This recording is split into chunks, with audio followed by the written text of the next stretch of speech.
Hello guys, good evening. এখন এসছি, একটু হাঁটতে বেরিয়েছি। তো গোলু একবার হাঁটবো, পার্কের এই চারিদিকটা দিয়ে হাঁটছিলাম। আর শুভাংশু খেলছে হাঁটতে হাঁটতে। না, শরীরটা তো এখনও সুস্থ না অতটা, কিন্তু কি করব, চেষ্টা করি আর কি একটু হাঁটাচলা করার, মনের জোরটা রেখে। এর জন্যে হাঁটতে হাঁটতে না এইখান থেকে এই অবধি পুরো পুরো ব্যথা। আর ওটা যেটা ফুলেছিল, যে খাদ্য নড়িটা, ওটা তো এখনও এতটুকু আছে। বড় তো ছিল, এক হাতের মতো বড় ছিল, তো এখন কিছুটা কমেছেও, আর আছে এতটা মতো আছে। ওটাতে এখন ওষুধ বন্ধ আছে, যেহেতু কারণ ওষুধটা খেয়ে আমার রিঅ্যাকশান হয়ে গেছে। তাই এখন ডাক্তারবাবু ওষুধ বন্ধ করে দিয়েছে, আবার 1 মাস বাদে যেতে বলেছে। 2 সপ্তাহ হয়নি না ওষুধ বন্ধ করেছি, এখনও 2 সপ্তাহ হয়নি, হয়তো 10 দিন মতো হয়েছে। না 10 দিন হয়েছে না বাবা? 10 দিন মতো হয়েছে। আবার যেতে হবে কটাকে, 8 তারিখ না, 8 তারিখে আবার যেতে হবে। তো এখন আর কি করব, বসে আছি।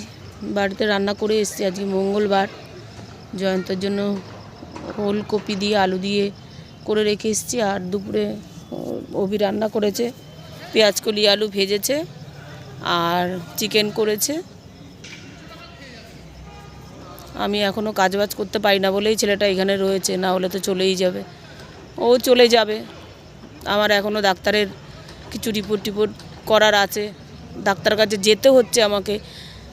যখন আর রিপোর্ট হয়তো সেরকমভাবে করাতে না হবে, তখন অসুবিধা হবে না, ছোটো বোন নিয়ে যেতে পারবে। কারণ বোনেরও এখন ও ব্যস্ত আছে, ওর শ্বশুরের কাজ আবার 1 বছরের, এর জন্য বোন এখন একটু অসুবিধা আছে, প্রবলেম আছে। এই জন্য অভি আছে, অভি চলে গেলে তারপর বোন নিয়ে যাবে।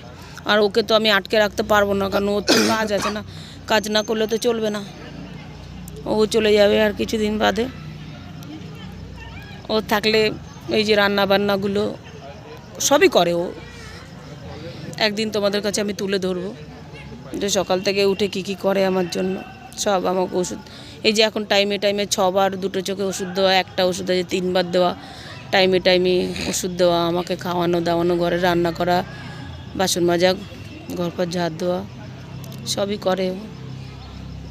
কিন্তু আমার নিজের জন্য ওকে তো আটকে রাখলে হবে না। চলো, বাবুয়া করছি সন্ধ্যাবেলা, আর কি করব। তোমরা সবাই ভালো থেকো, সুস্থ থেকো। চলো, আবার দেখা হবে তোমাদের সাথে আবার কখনো। এখন বড় ভিডিও দিতে পারছি না, শরীরটা অনেকটাই খারাপ। বড় ভিডিও দিতে গেলে সেইভাবে আমাকে থাকতে হবে, নিজেকে সেইভাবে রাখতে হবে, না নাহলে বড় ভিডিও দেবো কী করে।